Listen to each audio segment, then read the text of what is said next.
Thank you for joining us today. I'm Lisa Freeman. I'm a professor of nutrition at the Cummings School of Veterinary Medicine, and I'm a board certified veterinary nutritionist. I teach nutrition to veterinary students, practicing veterinarians, and pet owners, and I also do research and care for patients in our hospital.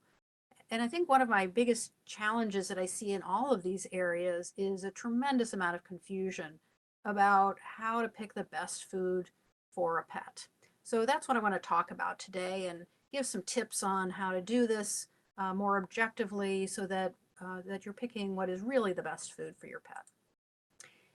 This has become even harder in recent years. This is a photo from a pet store, just one of the many aisles showing, row after row of different foods that owners can choose from.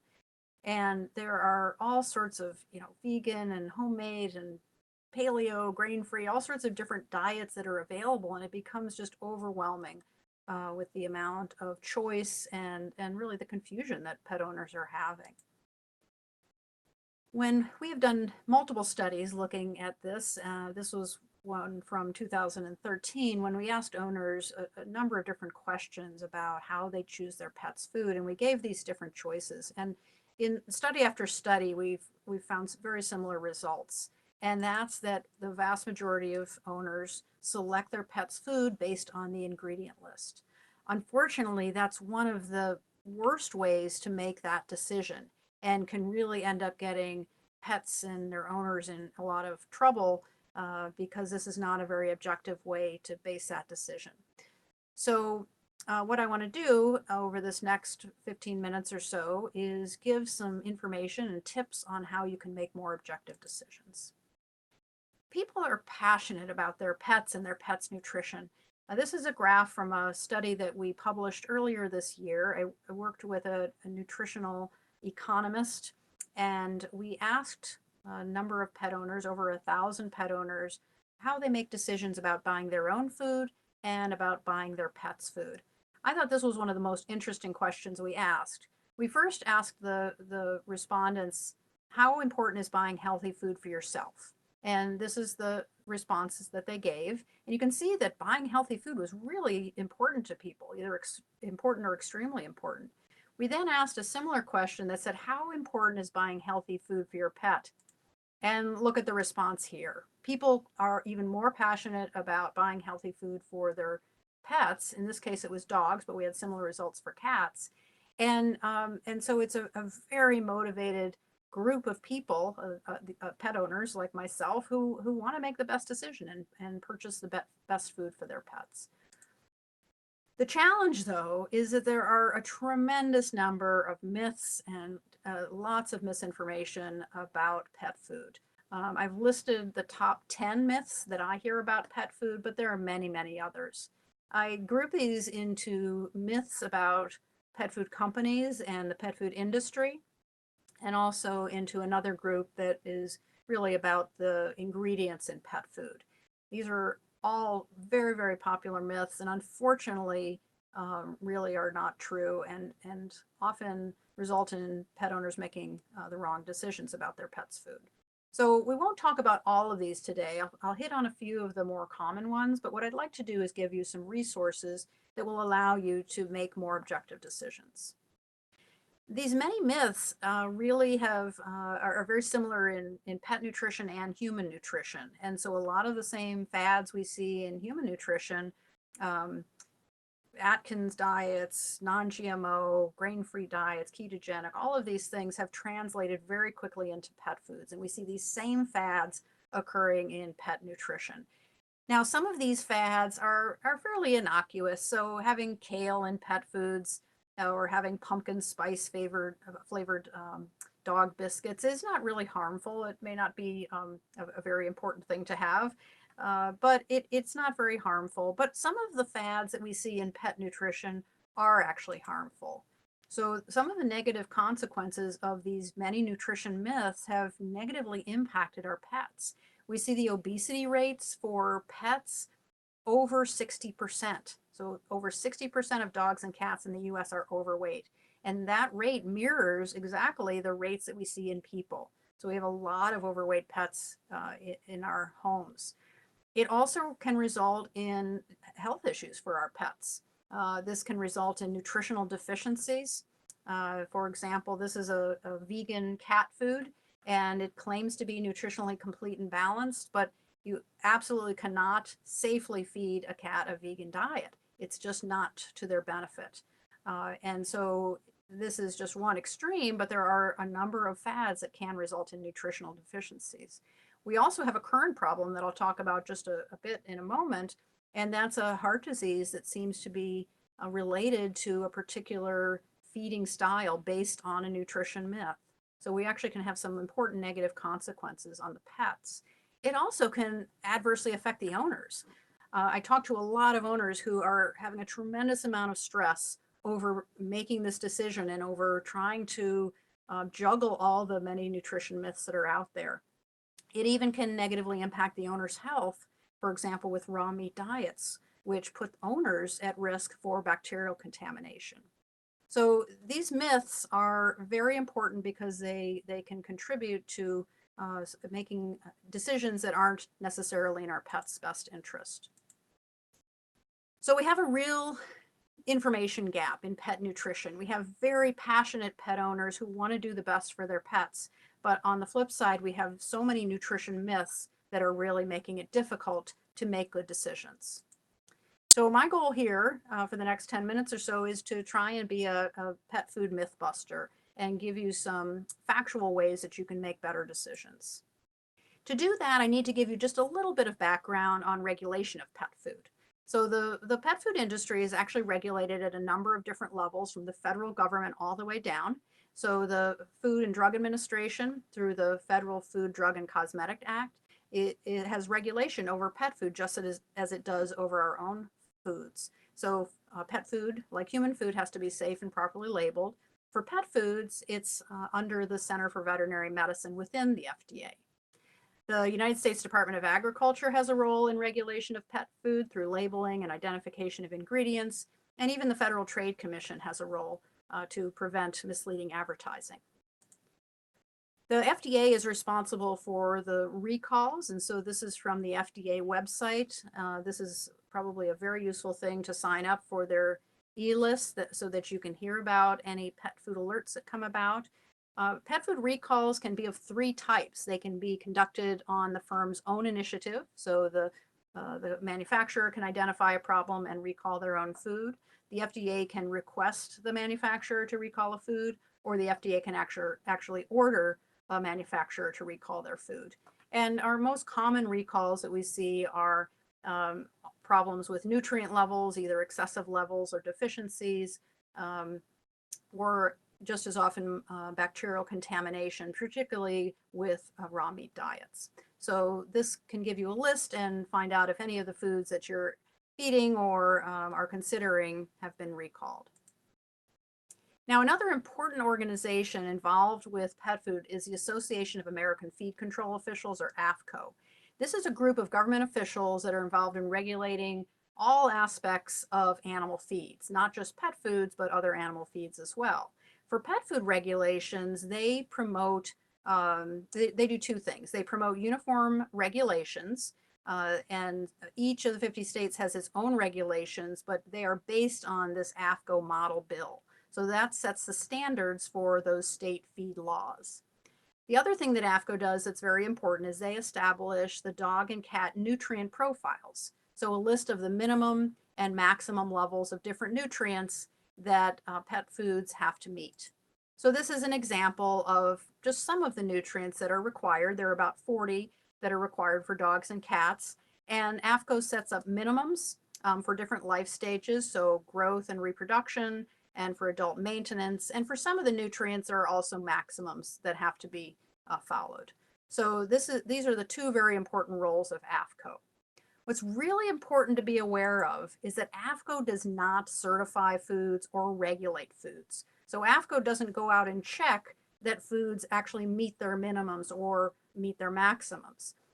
They also do not regulate foods in any way. They just set the standards and the guidelines, and then the regulation is actually done elsewhere. So there's no such thing as an AAFCO certified or AAFCO approved food.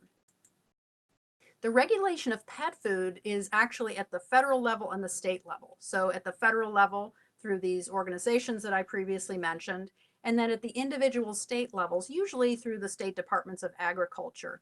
And so that's where the actual regulation of pet foods occurs. Now, it's important then to understand that, to be able to go to the pet food store and look at the pet foods and make a good decision about them. One of the ways that a lot of pet owners make their decision is based on the internet. Now, there's lots of good information on the internet. There's lots of not so good information on the internet. This is an example. I've changed the names to protect the innocent, but this was a pet owner who has a 10-month-old kitten that stopped eating brand X cat food, and she saw brand Y at the pet store and gave it to the cat and asked this forum on Yahoo, is this cat food any good? You know, I would argue that picking a restaurant based on the internet, based on internet forums, is reasonable, but it's not a very objective way to make a decision on something as important as your cat's food. So this is not a good way to base your decision. There are also ratings websites that rate pet foods, give them a number of different stars or categorize them in some ways. The problem with both of these is that they are based on marketing and those pet food myths. They're not based on any objective information. So I strongly recommend you don't use internet forums or ratings websites to make decisions about something as important as your dog or cat's food. So this is where we run into a lot of problem with Dr. Google. The internet is certainly both a blessing and a curse. And so we can use the internet to our advantage, but we have to know how to use it effectively and objectively. And that is actually why we developed our website called Pet Foodology. This is based out of the Cummings School. And this was really to provide an evidence-based approach to pet nutrition and really provide good factual information and information on nutrition that pet owners can trust. So we have a lot of information, a lot of blog posts on many different topics. One of them is on nutrition on the internet, and I encourage you to take a look at that so that you can be a more objective user of the internet in terms of pet nutrition. There's also a really good website through the World Small Animal Veterinary Association. And they have a number of tools, including this one, which is the Savvy Dog Owner's Guide to Nutrition on the Internet, which provides good tactics to using the internet for nutrition and also provides some very good objective websites.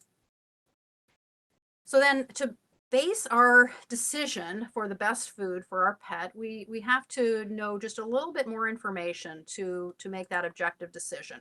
And if we're going to look at the label, we have to have an understanding of that. And it's important to realize that the pet food label actually has two purposes. It is a legal document. There are things that have to be on the label. There are things that are allowed to be on the label but not required, and things that cannot be on the label.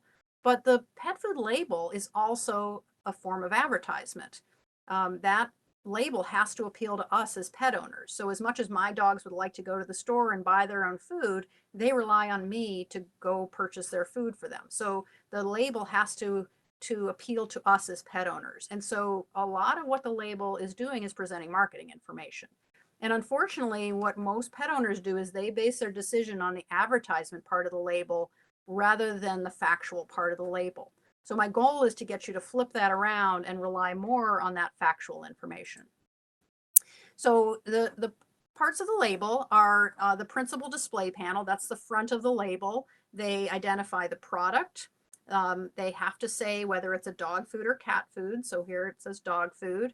They have to have the weight of the product. And then there's something called a designator, which is not particularly useful information. So really everything on the front is not particularly useful to base our decision. It's more marketing information. The more important information is on the information panel. This is from a canned food, usually, so it's usually on the back. It's harder to find this information on a dry food label because it's often in very small font on the side of the label. But a label has to have an ingredient list, a guaranteed analysis, feeding directions, calories are now required, and then a nutritional adequacy statement and a manufacturer's name and address. Those are all key pieces of information that are required on pet food labels. Now, I mentioned that the ingredient list is how most people base their decision. And unfortunately, this is also a marketing tool. So this is a way that a company will list different ingredients or have them in certain orders to appeal to us as pet owners. So this is a cat food, and it's got artichokes and tomato and blueberries and broccoli. But it's way down on the list, way below the vitamins and minerals. So there's really not enough in there to have any nutritional benefit for the cat. It's on there to appeal to us as pet owners. So this is mostly marketing information. So the ingredient list doesn't tell us anything about the absolute quantities. And more importantly, it doesn't tell us anything about the quality of those ingredients. Just because there's rabbit as the first ingredient, we don't know anything about the quality of that rabbit ingredient. And we also don't know about the nutritional expertise of the company and how they put all of that together in the right amounts and the right ratios. So the ingredient list does not really provide us with much information. So the ingredient list is not useful. The guaranteed analysis is almost useless. Feeding directions can be somewhat helpful in some foods. Calories can be good because that's how we know how much to feed of our pets. But the two most important things are the nutritional adequacy statement and the manufacturer's name and address. So the nutritional adequacy statement is one of the first things I look at. And here's an example shown here. It says that this food is formulated to meet nutritional levels established by AFCO. So this tells us three really important things. It tells us, first of all, is this food even nutritionally complete and balanced, meaning it has all the minimum levels of nutrients, so above the minimums and below the maximums. So if we look at this food, this is a food that is a canned diet for dogs. And, you would think walking down the aisle, this is a complete and balanced food. But if we flip this food over, it says this food is intended for intermittent or supplemental feeding only. So that means that this food does not have all the required vitamins and minerals in it to meet the needs of dogs. So this is not a good food to feed as an over-the-counter diet to a dog or a cat. So first we want to know, is it even complete and balanced? If it is complete and balanced, they then have to tell us how they determine that. Ideally, a company would do feeding trials, and AFCO develops these feeding trial protocols, and they have to follow these protocols. They have to be a certain duration. They have to have a certain number of dogs. There are a number of things they have to follow. And so that tells us at least dogs eating these foods or cats eating these foods will stay healthy during that period. There are limitations to the feeding trials, but it's a good level of insurance to know that dogs or cats can stay healthy. A company does not have to do a feeding trial. They do not have to feed that food to a dog or cat before they sell it. In fact, what they can do is they can look at their food. They can either analyze it or calculate the levels of nutrients in their food, and they can compare it to the AFCO profile and make sure it meets the minimums and is below the maximums, and sell that food without ever feeding it to dogs and cats. So the feeding trials are a better way. They don't guarantee that it's a good food, but it's a good step. The formulation approach, where it's not actually fed to dogs, doesn't account for bioavailability issues or interaction between nutrients, so is not as good. So how can we tell this? When we look at a food label, this nutritional adequacy statement, this will tell us animal feeding tests using AFCO procedures. If it has that as the start of that statement, that means it has gone through feeding trials. Now compare that to this one. This one still talks about AFCO, but it says formulated to meet nutritional levels established by AFCO. So this one has not gone through feeding trials. It has been formulated and compared to that AFCO profile. So is the food complete and balanced? How did they determine that? And then the third thing this tells us is the intended life stage of the animal. Sometimes how the food is marketed matches who the food actually meets the requirements for, but it doesn't always.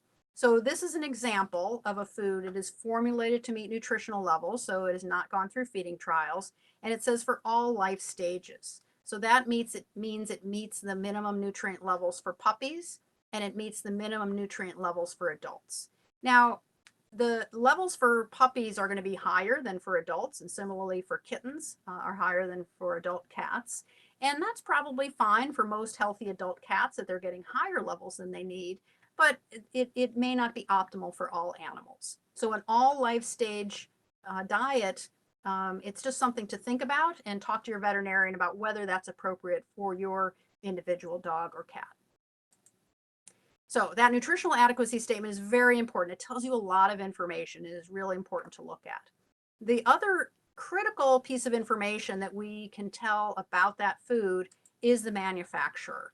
To be able to recommend a manufacturer and to be comfortable that they know how to make that food and they have really good quality, there are a number of things that I would like to see. I would like them to have at least one full-time qualified nutritionist, ideally more, and ideally to have other experts like toxicologists and microbiologists and food scientists, but at least one full-time nutritionist that has qualifications.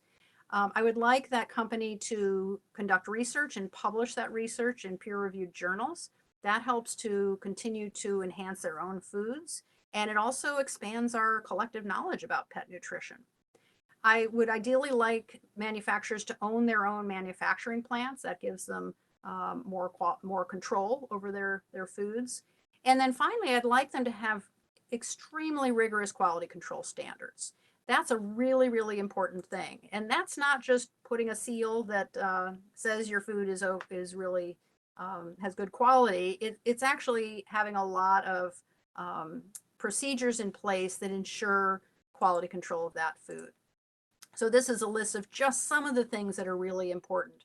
Audits of suppliers, having really strict specifications for ingredients that get checked at delivery, and if they don't meet those specifications, that ingredient gets rejected. Testing for various bacteria, there's a number of certifications that can be obtained and used, and testing their end product. So actually evaluating the food and measuring the nutrient levels in the end product before it's released to make sure it does meet all the minimum nutrient levels. So these are important things to do. Not every company does this, but it's a really useful thing to look for. Now, these guidelines, these recommendations are listed in the World Small Animal Veterinary Association. This document, Recommendations on Selecting Pet Foods. This is available on the WSAVA website. And then we also have a post on our Pet Foodology website, questions you should be asking about your pet's food. So these are all really useful to think about rather than just focusing on the ingredient list.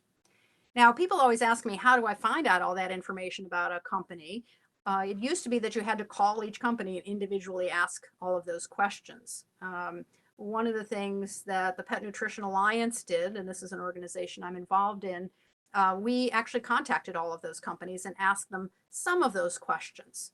So in this document, you can see we asked about, do they have a nutritional expert? What are their qualifications? We asked, do they own all their own manufacturing plants, or do they use a contract manufacturer? And then we asked them nutritional levels of a randomly specified ingredient or randomly specified nutrient. So this is a resource for you, and we'll be putting out a new version in the next month or two. One of the big issues that's happening right now is grain-free pet foods. There are a lot of grain-free pet foods, and I found this on the internet. This not only addresses the grain-free foods, but also has a dog food rating, which, as I mentioned, can be a challenge because it's often based on myths and marketing information. Grain-free pet foods are very popular. It is now 40% of market share of pet foods. So it has really grown dramatically in the last 5 or 7 years. And that's interesting because there are zero health benefits of grain-free pet foods. So it has taken up a huge percentage of the market based just on marketing and misinformation. And so this has become a real problem because there is currently a possible health risk between boutique exotic ingredient or grain-free diets and a heart disease called dilated cardiomyopathy. The FDA is currently investigating this problem, and this is something that is important to be aware of. I'm not going to talk about this today, but I'll give you 2 good resources to learn more about this particular problem. I have 3 posts on our Pet Foodology website, and then there's a very good website called taurindcm.org that has lots of good information about this issue. Now, I want to just finish up about how we assess an animal and whether they're healthy and whether the food is the right food for them. So, if we go through and we base all of our decisions and we make good, accurate um, decisions about pet food based on this information, more accurate information and objective information rather than the marketing, we still want to then look at our dog or our cat to make sure they're doing well on that food. The things we typically look at would be coat quality. We want them to have a nice shiny coat. We want them to have a good fecal consistency. Now the challenge with coat quality and fecal consistency is a dog can be on a very poor quality diet, but if it has a lot of fat in it, their coat will typically look nice and shiny. So a shiny coat does not mean it is definitely a good quality food. We certainly want them to have a nice shiny coat, but that does not guarantee that's a good food. We also similarly want them to have good fecal consistency, but just good fecal consistency doesn't mean it's a good food. We also want that dog or cat to be able to do their job. And then we want to look at their body weight and their body condition score. So body weight is important, but body condition score is even more important because if you think about in your head a 75-pound Labrador Retriever, it might be a dog that looks like this one in the picture, but it might also be this dog that probably should weigh about 60 or 65 pounds and is very overweight. So the body condition score actually tells us the level of fat on the dog or cat and whether it's ideal, too little, or too much. So there are body condition scores, one for dogs and one for cats through the World Small Animal Veterinary Association.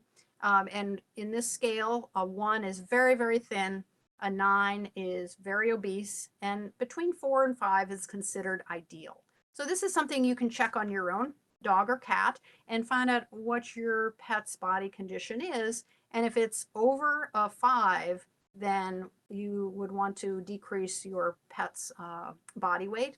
But this is something you can definitely talk to your veterinarian about and find out what they think your pet's body condition is as well. So again, 1 for dogs and 1 for cats.